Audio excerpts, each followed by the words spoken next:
Bom, então, na semana passada, a gente concluiu os dois primeiros momentos do governo Vargas, que foram o período governo provisório, o período constitucional, e hoje a gente vai entrar na terceira fase e a final do governo de Vargas.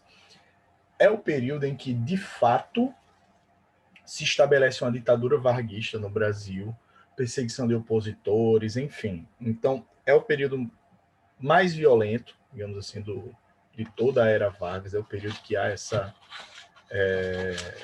perseguição aos opositores, enfim.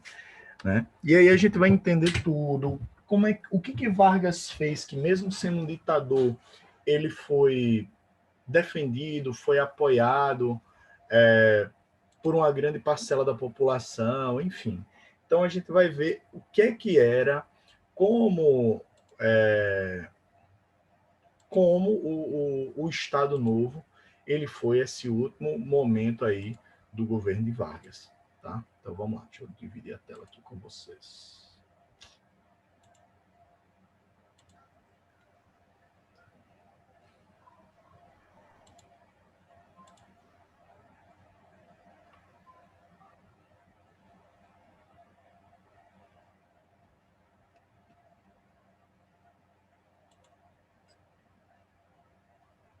Bom, então, ó, agora deu certo, a Beatriz entrou.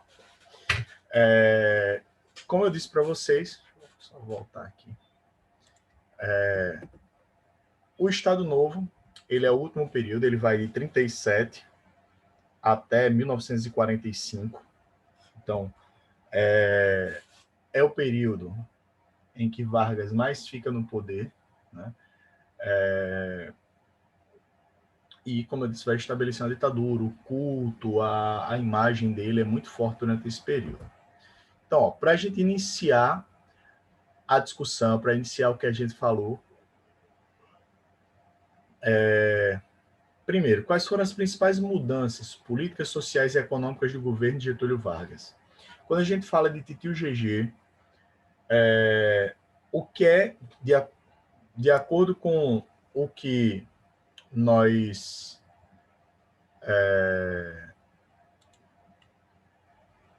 falamos anteriormente, o que nós não podemos deixar de falar, né, e lembrar quando a gente fala de Getúlio Vargas? Qual é uma das marcas registradas que nós vimos? Ele deu para a população o quê?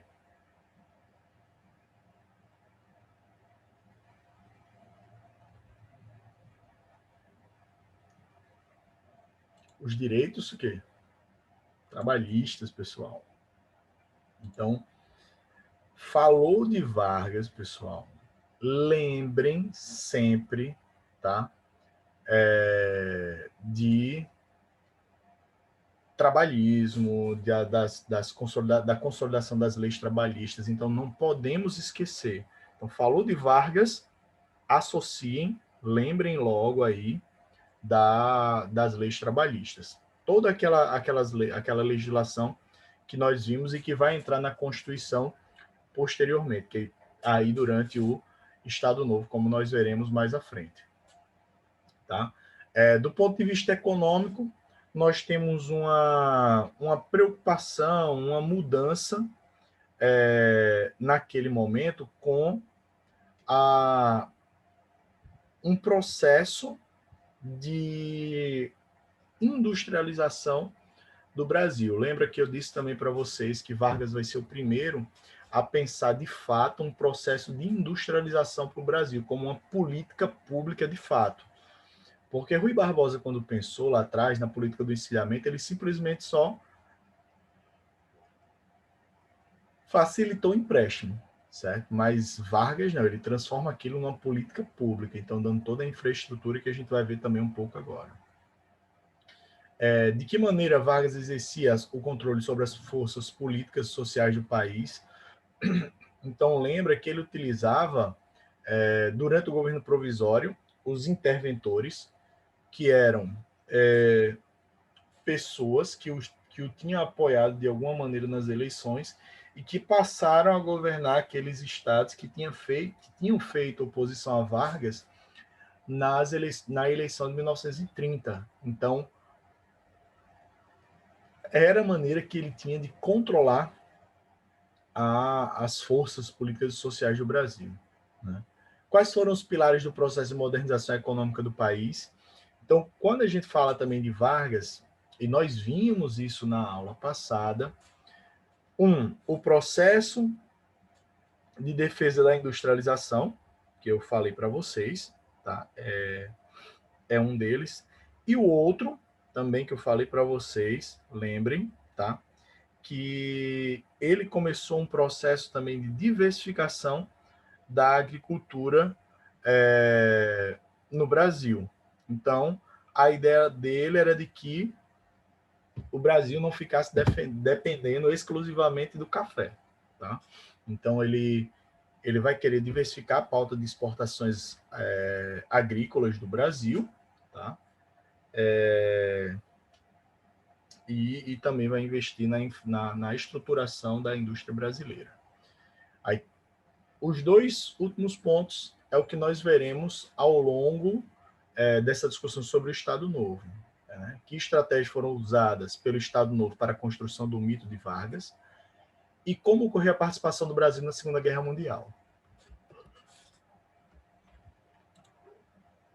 Bom, então, como é que se estabeleceu ali o Estado Novo? Então, isso aqui a gente viu lá no finalzinho da discussão anterior, quando falamos do período constitucional. Então, criou-se uma ideia de um perigo comunista. Que perigo comunista foi esse? Foi a chamada intentona comunista. Lembra que Luiz Carlos Prestes, outros ex-membros do movimento tenentista, tentaram, ali em 1935, uma espécie de golpe para estabelecer no Brasil um regime socialista. Tá? Então, ele fez ali em 1935.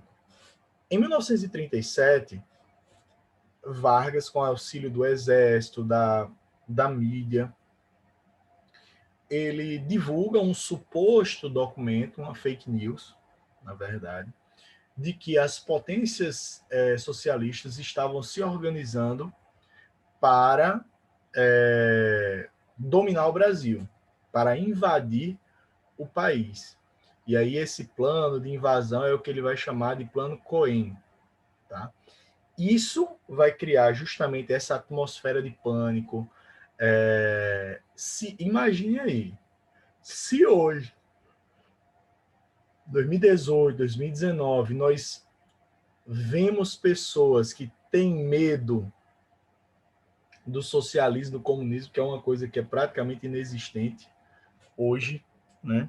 Que se a gente for pegar também, na verdade, do ponto de vista social e científico, nunca existiu, mas enfim. Mas países com ideologia, a gente só tem mais ou menos a China, que vocês veem também lá na geografia que não é bem mais aquele socialismo clássico marxista, tá?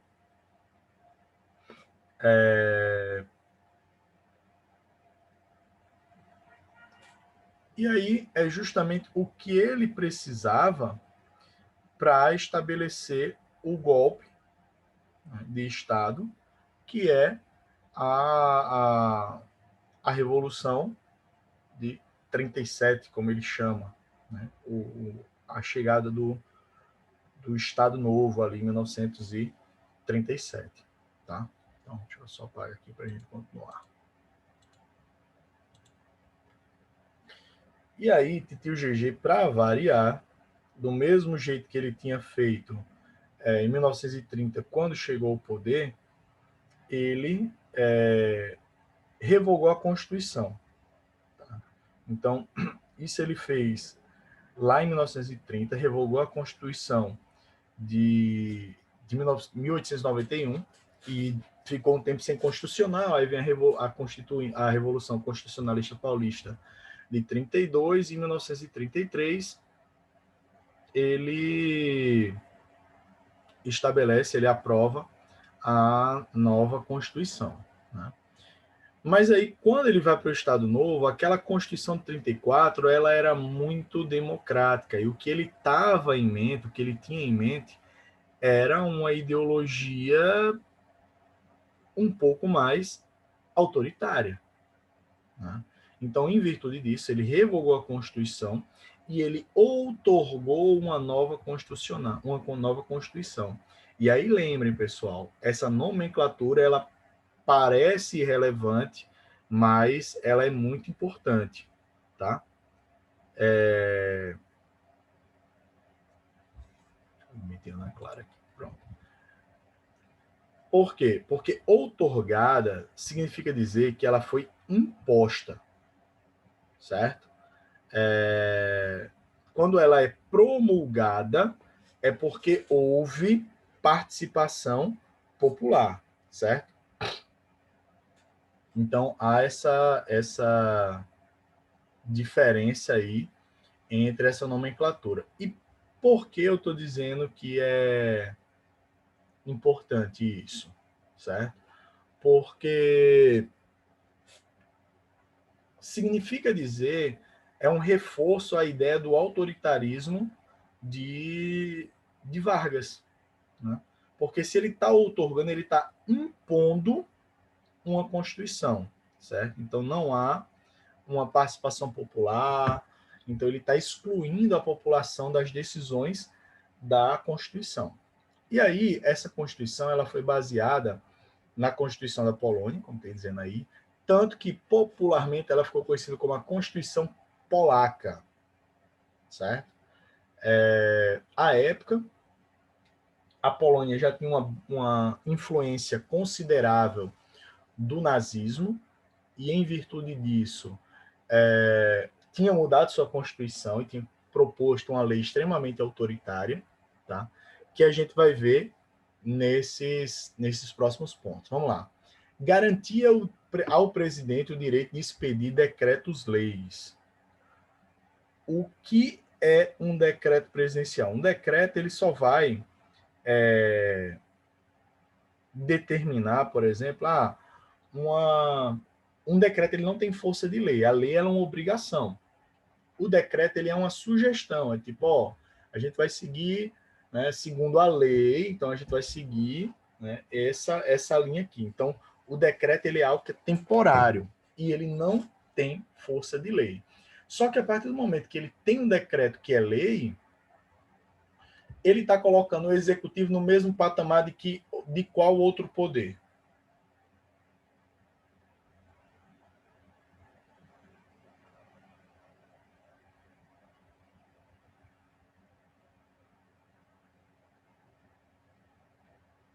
E aí?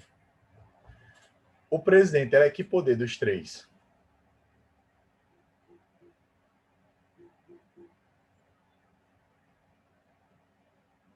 Governador? Mas aí ele é executivo, legislativo ou judiciário? O presidente. Ele é o executivo. Então, a função do presidente é de executar as leis. Quem faz lei não é o presidente. Quem faz lei é o legislativo. A nível federal, hoje, nós temos quem? Deputados e senadores, que são o nosso legislativo. Então, quem é responsável por fazer leis são eles. O presidente, e aí falando da realidade atual, no máximo ele sugere um projeto de lei. E aí, caso ele sugira, tem que ir para os deputados votam, depois vai para o Senado vota, e aí, se os dois aprovarem, é que a lei que foi proposta pelo presidente, ela vai ser sancionada. Mas não é tipo, eu quero fazer a lei sobre isso. Pronto, tá valendo. Não. As pessoas ainda têm uma imagem muito errada dos executivos. Então, a galera acha que prefeito manda em tudo, que governador manda em tudo, que presidente manda em tudo, mas não entende a força que o legislativo tem, né? Então, por isso que uma das primeiras coisas que a gente vê em regimes autoritários é o dirigente, ele vai ou acabar ou fechar o poder legislativo ou limitar os poderes do legislativo. Tá? Então, por isso que esses regimes autoritários eles fazem isso. Outra, ele pode colocar o legislativo em recesso, em resumo, ele pode fechar o Congresso Nacional, o poder que é o responsável por estabelecer as leis, e ele pode também contestar as decisões do STF, Supremo Tribunal Federal. Supremo Tribunal Federal, ele é qual dos três poderes? Executivo, Legislativo ou Judiciário?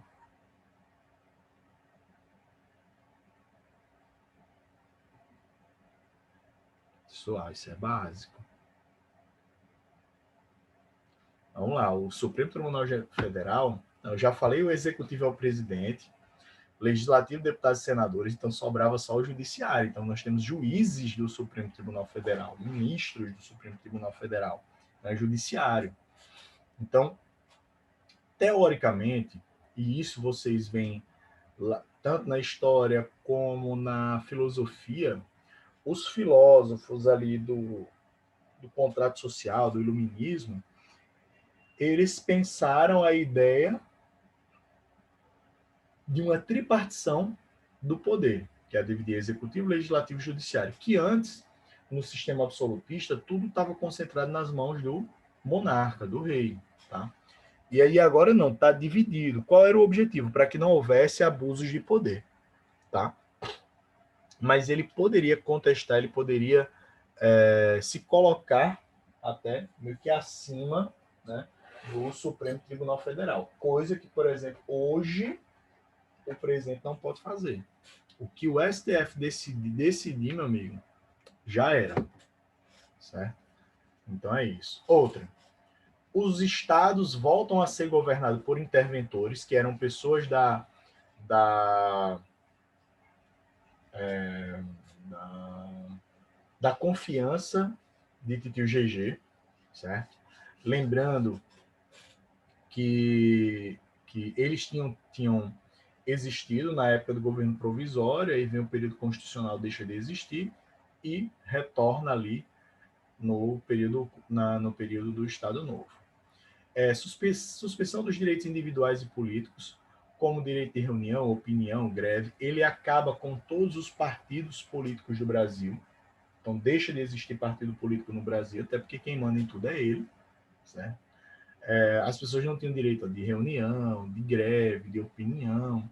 Então, a gente vai ver muitos desses aspectos da censura, como ela era forte durante esse período. Instituição da pena de morte no Brasil, né? Que isso é uma coisa que hoje é inviável de se aprovar uma lei com pena de morte no Brasil, porque para que houvesse isso, teria que ter uma mudança na Constituição. Por quê? Porque o direito à vida ela é uma cláusula pétrea da Constituição.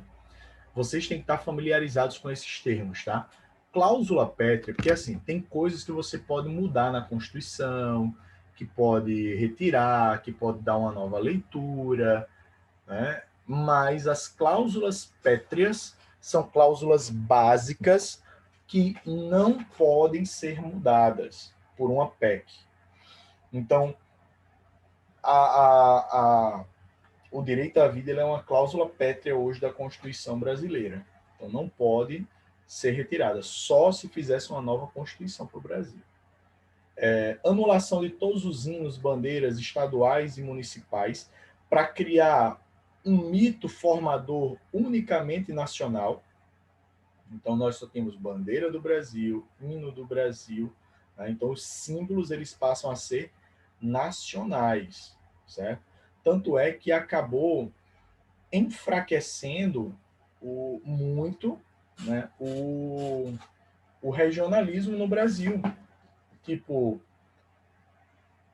provavelmente nenhum de vocês aí conheça o hino da Paraíba, o hino seja aí de Bananeiras, Solânia, de onde vocês moram, talvez muitos de vocês não saibam o hino da própria cidade, porque meio que com essa situação se perdeu um pouco desse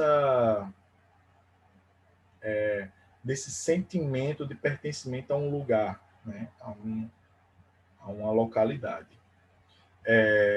Criação de órgãos técnicos voltados para a intervenção do Estado na economia. Então, aí, como eu disse para vocês, a industrialização ela passa a ser uma política pública e passa a ser organizada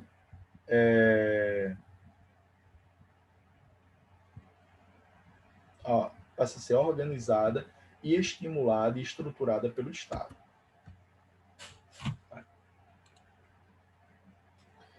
E aí tem um ponto que é importantíssimo de nós lembrarmos. A gente teve a intentona comunista em 35 e em 38 houve a intentona integralista. Vamos lá. Os integralistas, aqueles caras lá de Plínio Salgado e tal, que nós vimos anteriormente, que surgiram durante ali o período constitucional, eles, com aquela sua simpatia aos governos autoritários, totalitários da Europa, eles defendiam esse governo extremamente autoritário. E aí viam em Vargas a chance, tipo, porra, esse cara aí vai estabelecer o governo do jeito que a gente quer. E apoiam Vargas no golpe de Estado ali em 1937, que estabeleceu o Estado Novo. Só que quando vem 37 criada a Constituição, o que é que acontece? E o GG, como eu disse a vocês, ele fecha todos os partidos políticos. Por mais que a Aliança Integralista não fosse um partido de fato, mas era uma associação política. E aí foi fechada lá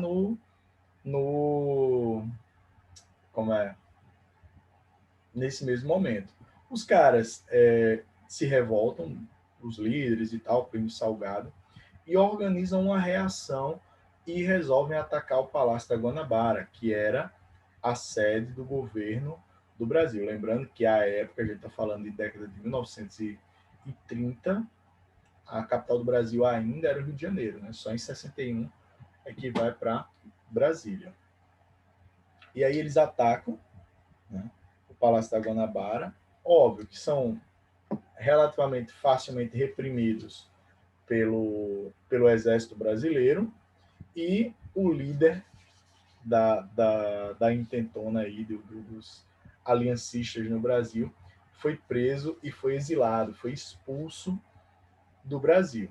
Certo? Então, isso aí é só para a gente entender e cuidado, que já caiu questão no Enem sobre a intentona integralista e pouca gente fala sobre esse assunto. Então, você já sabe o que foi.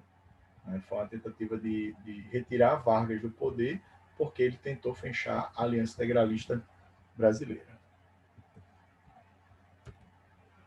Bom, então, ó, como a gente disse ali anteriormente, Vargas ele vai pensar um processo de industrialização e de modernização do Brasil. Não apenas voltando, tá, para a agroindústria, né, mas, como diz aí, promovendo a modernização da indústria nacional. Então, ó, a ideia dele era de estimular a substituição de importações, ou seja, os produtos mais básicos que não precisariam de uma grande, e mesmo à época, tá, de uma grande tecnologia que pudessem ser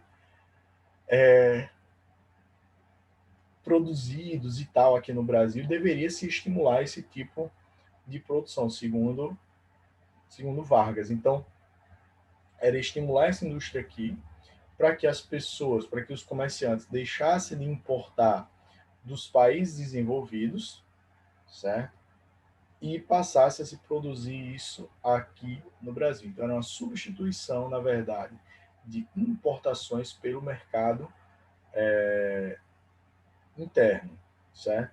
Então, é interessante que esse estímulo à produção, ele existe, na verdade, até hoje, tanto que a gente tem uma série de tarifas alfandegárias que têm como objetivo a proteção da indústria nacional. Então, tipo, de maneira geral, porque tem um monte de especificidades na lei aduaneira, né, na lei que trata de importações e exportações do Brasil, mas qualquer produto que passe de US$ 50, ele vai pagar 60% de imposto, se for parado pela Polícia Federal, certo? Aí você paga 60% de imposto. Qual é o objetivo disso? Tentar proteger a indústria brasileira, certo? Constituição de empresas públicas responsáveis pela produção de ferro, aço, energia elétrica, química pesada e fabricação de motores. Isso aí, pessoal, é o que nós chamamos de indústria de base. E o que seria a indústria de base? Qual seria o conceito de indústria de base?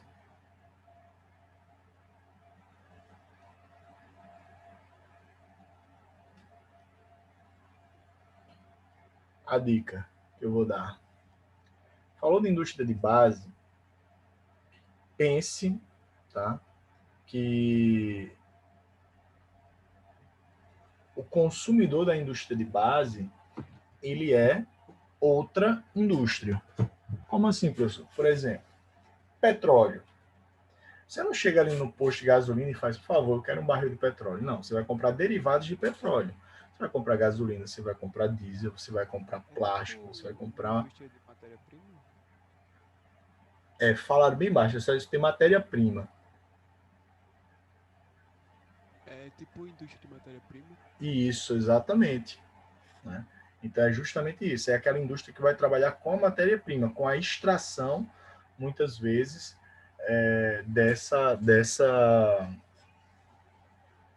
desses produtos. Tá?